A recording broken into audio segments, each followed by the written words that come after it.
36문은 이렇습니다. 칭의, 양자됨, 성화에 따라 생기거나 거기서 비롯되는 이 생에서의 유익이란 무엇인가? 즉 우리가 하나님의 부르심을 받고 너는 의로운 자다, 나의 자녀다라고 하는 하나님의 부르심을 받고 하나님의 백성으로 이 땅에서 살아갈 때에 이것이 우리가 이 땅에서 살아가면서 우리에게 어떤 유익함들이 있는가? 즉 우리가 하나님의 백성으로 이 땅을 살아가면서 우리에게 주시는 하나님의 복, 하나님의 유익이 무엇인가? 이 질문에서 우리가 한 가지 생각해야 될 것은 유익이라고 할 때에 우리가 흔히 생각하는 것이 무엇입니까? 유익이라고 하는 것은 곧 우리 삶에 좀 좋은 것. 그렇게 생각하잖아요. 우리에게 유익이 있다고 하면은 예를 들어서 뭐 어떤 물질적인 풍요로움이 있다든지 또 우리의 어떤 감정이나 우리의 마음이 항상 평온하다든지 또는 우리 주변이 항상 평온한 것들을 생각하게 돼요. 즉 우리에게 어떤 좋은 것들만 생각하게 되는데 과연 이 36분 소요리 문답 36문에서 말하고 있는 우리가 하나님의 자녀가 되어서 이 땅에 하나님의 백성으로 살아갈 때에 우리에게 주어지는 이 생의 유익이란 과연 그런 좋은 것들만 있는 것인가? 우리가 한번 생각해 봐야 된다는 거죠. 36문이 이렇게 답변하고 있습니다. 칭의, 양자됨, 성화에 따라 생기거나 거기서 비롯되는 이 생에서의 유익들이란 뭡니까? 하나님의 사랑을 확신하고 양심이 화평하며 성령 안에서 기뻐함과 은혜의 증진과 거기서 끝까지 견디는 것입니다. 이 답변을 잘 보십시오. 하나님의 사랑을 확신하고 양심이 화평하고 성령 안에서 기뻐함과 은혜의 증진, 즉 은혜가 점점 자라나는 것과 거기서 끝까지 견디는 것입니다. 우리가 이 땅에서 유익이라고 일반적으로 생각하는 우리가 복을 받고 내가 건강해지고 내 자녀가 잘 되고 내 사업이 잘 되고 이런 것들은 포함이 됩니까? 포함이 되지 않습니까? 포함이 안 된다는 거예요. 즉 우리가 하나님의 자녀가 됨에 있어서 우리에게 유익이라고 하는 것은 우리가 하나님의 백성으로 이 땅에서 살아갈 수 있는 영적인 하나님의 은혜가 우리 가운데 임한다는 거예요. 근데 육적인 것은 별로 중요치 않다는 겁니다. 실제로 어떻습니까? 우리가 하나님의 백성이 되었을 때에 우리 가운데 하나님의 복을 받아서 물질의 풍요로움이 더 많아지는 경우가 있습니까? 그렇지 않은 경우가 더 많다는 거예요. 우리가 예수를 믿지만 오히려 예수를 열심히 믿고 더 내가 잘 믿지만 우리 가운데에 답이 안 되는 경우도 있고요. 경제적인 고난과 어려움이 더해질 때가 더 많다는 것입니다. 그것이 우리에게 유익이 아니라 그럼에도 불구하고 우리가 하나님의 백성으로 하나님의 사랑을 확신하고 양심이 화평하고 성령 안에서 기뻐함으로 그것을 견디게 한다는 거예요. 이 한 가지 예가 무엇입니까? 다니엘의 세 친구를 볼 수가 있겠죠. 다니엘의 세 친구가 어떻습니까? 그들은 하나님의 백성으로 하나님의 자녀로서 그 땅에서 바벨론이라고 하는 그 땅에서 하나님의 백성으로 잘 살아갔습니다. 하나님의 자녀로서 백성으로 잘 살아갔지만 그들에게 주어졌던 고난이 무엇입니까? 그들에게는요. 풀무불에 들어가서 불태워지게 되는 고난이 있다는 거예요. 예수 잘 믿었는데 하나님이 복을 주시는 것이 아니라 오히려 죽음이라고 하는 엄청난 최악의 고난이 그들에게 닥쳤다는 것입니다. 그럼에도 불구하고 그들이 무엇을 했습니까? 하나님을 찬양하고 고백하고 그 고난을 견디기 위해 풀무불에 들어갔다는 거예요. 그것이 우리에게 주시는 이 생에서의 유익인 줄 믿습니다. 그래서 우리가 우리 삶이 풍요롭고 잘되고 내 재산의 계좌가 공이 점점 늘어나고 뭐 내 주식이 잘되고 이것이 우리에게 유익이 아니라 물론 그것도 유익이 될 수는 있지만 참된 유익이라 모든 상황 가운데서 우리가 하나님의 백성으로 끝까지 견디게 하는 것입니다. 그래서 우리가 예수 잘 믿고 빠짐없이 교회 다니며 직장에서 승진하고 월급도 오르고 주변에서 영향력을 끼칠 수 있네요. 이런 것들이 유익이 아니라는 거예요. 교회 다니지 10년이 넘었지만 사는 것이 여전히 힘드네요. 하나님께 버림받아서 그런가요? 나는 구원받지 못한 사람인가요? 왜냐하면 유익이라는 것을 이런 육신적인 것으로 생각하면 그럴 수 있다는 거예요. 저는 실제로 그런 분들 봤어요. 그런 이야기 들었습니다. 아니 예수 믿으면 복 받는다면서요. 예수 믿으면 병 낫는다면서요. 그래놓고 병 안 낫고 복 못 받으니까 예수 안 믿는 거예요. 그것 때문에 예수를 믿었기 때문에. 그것이 우리에게 주시는 유익이라고 생각했기 때문에 그것이 안 이루어지니까 떠나는 겁니다. 그래서 우리가 이 생에서의 유익이라고 하는 것은 우리가 이 땅에서 살아갈 때에 하나님이 주시는 그 은혜, 성령을 통해서 우리에게 주시는 이 모든 것들을 견딜 수 있도록 주신 하나님의 은혜가 우리에게 유익이라는 것입니다. 다섯 가지로 정의했죠. 하나님의 사랑을 보장받는 거예요. 하나님의 사랑을 확신하는 거예요. 하나님이 나를 사랑하시는구나. 고난이 있지만 어려움이 있지만 그럼에도 불구하고 하나님이 나를 사랑하시는 거야. 내가 잘 될 때도 하나님이 나를 사랑하시는 거고 내가 내 형편이 안 좋아지는 것도 하나님이 나를 사랑하시는 거다. 양심이 그럼에도 불구하고 내 마음이 어떻습니까? 평안한 거. 그리고 우리가 성령 안에서 기뻐하고 이런 일들이 있을 때 내 믿음이 떨어지는 것이 아니라 고난이 있을 때 내 믿음이 점점 사라지는 것이 아니라 어떻게 됩니까? 은혜 가운데에 내 믿음이 점점 자라는 거예요. 증진되는 겁니다. 그리고 결국은 무엇입니까? 이 모든 것으로 말미암아 끝까지 견디게 하시는 것이 하나님이 우리에게 주시는 유익이라고 하는 것입니다. 자, 아까 보았던 것들 그런 것들은 표면적으로 드러나는 거예요. 표면적으로 드러나기 때문에 표면적으로 드러나지 않는다 할지라도 우리가 이것들을 확신할 수 있어야 됩니다. 때때로는요, 우리가 이런 것들에게 좀 속을 수가 있어요. 여러분, 그, 미량이라고 하는 영화를 보면 이 장면이 잘 나오는데요. 미량이라고 하는 영화를 보게 되면 이 미량을 연기했던 전도연이라는 배우가 자신의 아이를 납치돼서 이게 죽게 되죠. 그거로 인해서 굉장히 큰 상처와 어려움을 아픔을 있다가 어, 그 전도를 받고 신앙생활을 하게 됩니다. 신앙생활을 하면서 아 이것이 좀 회복이 되었다, 치유가 되었다 그러면서 막 기쁨으로 찬양하는 장면이 나옵니다.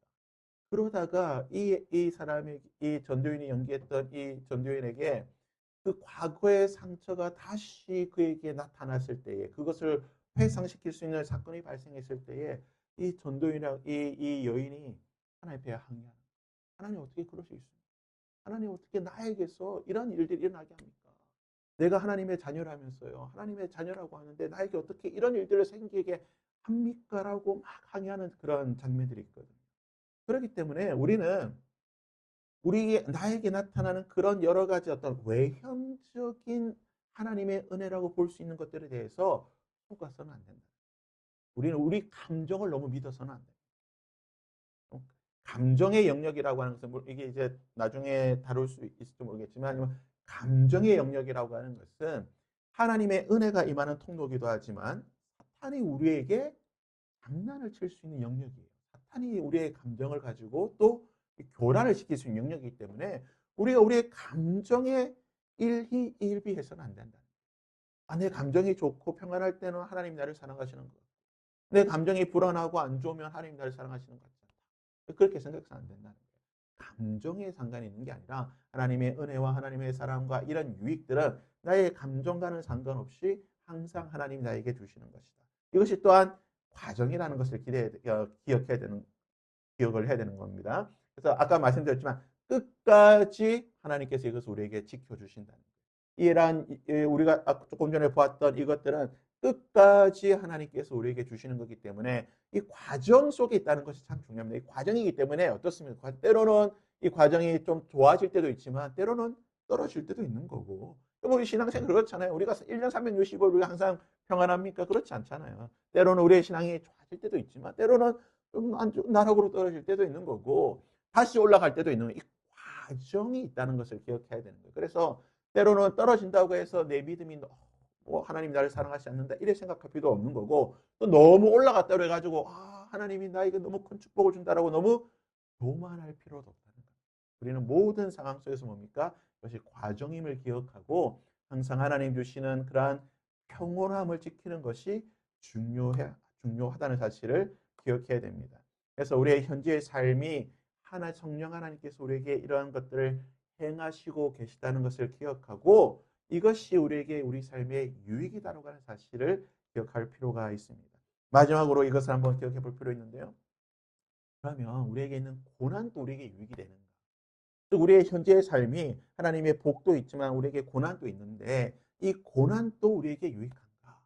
고난도 우리에게 유익하다는 사실을 우리는 항상 고백하는 거죠. 그런데 참 안타까운 것은 고난이 우리에게 유익이라고 고백하지만 정작 나에게 고난이 임했을 때에 이것이 나에게 유익했다. 쉽게 고백할 수 있습니까? 그렇지 않다는 거죠. 얼마 전에 다니엘 기도를 했지만 다니엘 기도에 나왔던 강사분들의 강의를 다 들어보시면 아마 다 그럴 거예요. 그들이 고난 가운데 있을 때 그 고난이 나에게 유익했다라고 고백했던 강사들은 아무도 없어요. 그 고난의 과정이 지나고 나서 돌아보니까 아 이것이 나에게 유익이었다라고 고백하는 거지 고난의 그 순간에는요 그것이 유익인지 모릅니다. 누굴 보면 알 수 있습니까? 욥을 보면 알 수가 있어요. 성경에 고난당한 대표적인 인물이 누구입니까? 욥이죠. 근데 여러분 욥기를 자세히 한번 보십시오. 욥기를 자세히 읽어보는 게 좀 쉬운 건 아니에요. 왜냐하면 욥기 자체가 너무 좀 읽기가 힘든 책이긴 해요. 구약에서 가장 읽기 힘든 책 두 개를 뽑으라고 한다면 레위기와 욥기입니다. 레위기는 맨날 뭐 제사 뭐 이야기만 하면 어렵고 욥기는요 실제로 그렇게 쉽게 읽혀지는 책이 아니에요. 근데 욥기를 자세히 보시면 욥이 고난 당할 때에 욥이 그 고난의 순간에 아 이것이 나에게 유익이다. 아 하나님 은혜 감사합니다. 이 고난을 통해서 하나님께서 나에게 단련시키시고 은혜를 주시는군요. 이런 고백 단 한 번도 하지 않습니다. 욥기를 보시면요 고난이 당할 때 욥은 처절하게 하나님 왜 나에게 이런 고난 줍니까? 하나님 내가 너무 견디기 힘듭니다. 하나님 차라리 나를 죽여주시옵소서. 하나님 내가 뭐 잘못했습니까? 라고 오히려 하나님께 항의하고 하나님께 원망하고 불평하는 게 욥기의 모습이에요. 그런데요.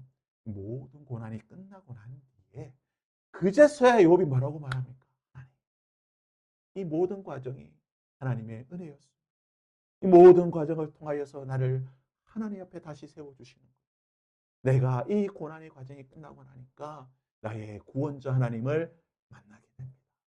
과정이 끝나고 나니까 답하는 거예요. 여러분, 그래서요, 우리가 고난 당한 사람 볼 때에 주의해야 될 게 딱 한 가지 있습니다. 함부로 판단해서는. 하나님께서 욥의 세 친구들에 대해서 책망하시는 거예요. 네가 욥에 대해서 뭘 안다고? 그 세 친구들에 대한 하나님의 책망이 뭡니까? 너희들이 욥에 대해서 뭘 안다고 욥에 대해서 판단하느냐? 제3자가 판단할 게 아니다. 우리는 고난당하는 자들을 보게 되면 그들과 함께 울어주고 그들에게 하나님의 은혜가 빨리 임하여서 그 고난이 끝날 수 있도록 기도해 줄 뿐이지 아 너는 이랬기 때문에 하나님께서 하신 거야. 목회자인 저희가 참 조심해야 될 부분이죠. 성도들이 어려운 가운데 있을 때 성도님 11조 안 해서 그래요. 그런 목사들 많습니다.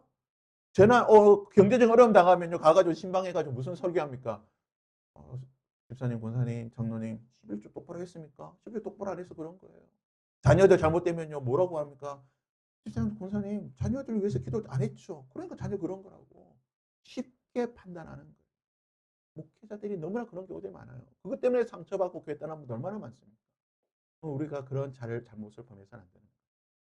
고난당한 자들이 있으면요. 가서 그냥 기도해주고 울어줘야죠. 그 고난이 속히 끝나고 그들의 이 과정이 하나님의 은혜였다라고 하는 것을 고백하는 날이 올 수 있도록 기다리며 함께 기도하는 게 고난 당하는 자들을 대하는 우리의 태도인 줄 믿습니다. 그리고 혹시나 우리가 그런 고난 가운데 있을 때에 원망과 불평 할 수 있습니다.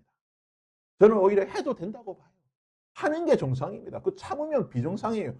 때리는데 신음은 해야죠. 하나님께서 채찍질 하는데 아프다고 소리는 질러야죠. 끝까지 참고 있으면요, 그거 안 됩니다. 소리는 질러야죠. 아니, 못 찾겠습니다. 죽겠습니다. 소리는 내야죠. 그렇지만, 소리는 내지만 그 소리 때문에 하나님을 부인하는 까지는 가지 않도록 하나님 나를 지켜달라고 우리가 기도해야 될 줄 믿습니다. 아, 네, 그래서 마지막으로 이제 재난 또 유익인가? 택함 받은 우리에게는 하나님께서 주시는 사랑의 어떤 소리, 채찍입니다. 우리에게 고난은 하나님의 백성들에게 그러나 택함 받지 못한 자들에게는 뭡니까? 하나님의 진노라고 하는 사실을 기억해야 됩니다. 그래서 제가 지금 그 성경 구절을 어디에인지 정확하게 지금 생각이 안 나는데 뭐라고 말했습니까? 너희 사도 요한이 그랬죠. 요한 1서인가 요한 2서인가요? 너희에게 죄를 지은 너희에게 하나님의 심판, 징계가 없으면 너희들은 뭐라고요? 사생자다. 하나님의 채찍이 있으면 너희들은 하나님의 아들이다, 자녀라고 사도 요한이 그렇게 이야기를 했잖아요. 또 우리가 혹시나 우리의 어떤 잘못과 범죄함으로 인해 이런 채찍이 있다고 한다면 하나님 나를 사랑해 주시니 감사합니다. 그것을 기억해야 되는 거예요. 오늘날 우리가 한국의 사태를 보면서 그래도 하나님께서 제 친구가 그런 톡방을 올렸대. 그래도 하나님이 우리나라를 아직까지 사랑하시는구나. 아직은 버리지 않으셨구나. 이 일을 통해서 보게 되었다라는 그런 친구 얘기를 본 적이 있는데요. 우리에게 고난이 있을 때 이것이 하나님이 우리를 사랑하시는구나. 우리 공동체나 우리나라 가운데에 하나님의 그런 고난이 있을 때 그래도 하나님이 우리를 포기하지 않으셨구나 라고 우리가 받아들이고 이 고난이 빨리 끝날 수 있도록 함께 기도할 수 있는 저희 여러분이